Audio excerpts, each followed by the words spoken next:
Hello again. I'm not at all tolerant of violence against women.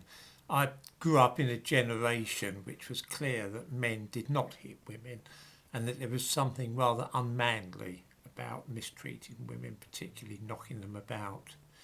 It happened, of course, 50 or 60 years ago, just as it does today, but most people disapprove strongly of the very idea. The Council of Europe came up with an idea about 10 years ago which they thought would prevent violence against women. Most European countries, including Britain, have now signed the thing, and many have also ratified it. Britain signed it, Turkey signed it, then withdrew from the convention. They'd only signed in the first place as a way of sucking up to Europe as part of their scheme to join the common market. The thing I'm talking about is called, in long expression, the long term, is the Council of Europe Convention on Preventing and Combating Violence Against Women and Domestic Violence. And it's more commonly known as the Istanbul Convention because that's where it was first signed. It sets out a legal framework for dealing with domestic violence and safeguarding the rights of women to be protected from violence. Why should anybody object to a document which anybody ensures that anybody assaulting women will be dealt with severely? Because Turkey has withdrawn from this and some Eastern European countries haven't ratified it and are on the point of withdrawing from the thing completely. There are a number of objections to the Istanbul Convention. In the description to this video I give a link to the English version, and it is from this that I'm going to quote in a moment. One problem is that although this is concerned with domestic violence, it deals only with male violence against women.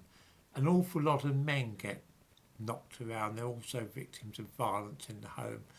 And this document only concerns itself with men assaulting women. Some people feel that it should be a general thing for anybody assaulting anybody in the home. There should be a more comprehensive approach. The main problem, though, which many people have, and it's this which is causing some countries to withdraw from the thing entirely, is that gender is very trendily described as being socially constructed, just like race, of course. Here's how gender is defined in the Istanbul Convention. Gender means the socially constructed roles, behaviours, activities and attributes that a given society considers appropriate for women and men. And that's how they define men and women. That's how gender is defined in the document, simply by behaviour and what people do. Now, I can tell you the problem with this definition straight off on a personal level. When my daughter was little, I used to enjoy taking care of her. I washed her hair and I plaited it. I enjoyed playing her games and so on. At that same time I was running playgroups for under fives, and this was very handy because it meant I could take my daughter to work with me. But wait, I hear you cry.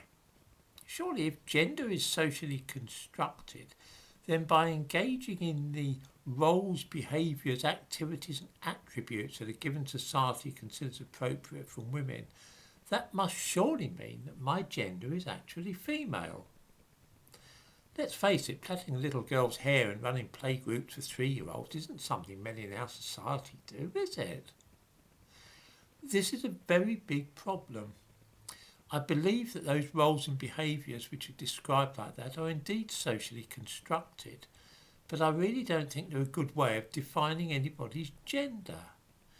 I'd like to see a society in which men can engage in what are typically considered women's activities, and that women, if they wished, could drive bulldozers or play football without these things being seen as a reflection on their gender. That's because, of course, gender is not socially constructed at all. I could plait all the little girls' hair I pleased and babysit for people every night, but it really wouldn't turn me into a woman or make me any less a man. The Istanbul Convention, by talking in this way about gender, does two things. First, it accepts a lot of artificial notions about what men and women should do and how they ought to behave. And secondly, it legitimises the whole transsexual industry, which is devoted to accepting that a lot of girls are really boys and vice versa. When I was young, there were tomboys like George in the famous Five books by Enid Blyton. Nobody suggested that such girls were really on some level actually boys. It was usually a phase that they went through and they grew out of it. These days, precisely because of the attitude enshrined in documents like the Istanbul Convention, a girl who enjoys playing football or climbing trees has a good chance of finding herself defined as a boy, which is appalling. Man likes sewing or flower arranging? Gosh, he must really be a woman. This is all awful. For this reason, I'm glad that Britain has not ratified the convention, and I quite understand why Turkey has withdrawn from it. There are boys and girls, men and women. Their gender is not defined by their hobbies or jobs, nor by the way that they behave. This is dangerous nonsense that leads to children ending up at sex change clinics and being given irreversible treatments.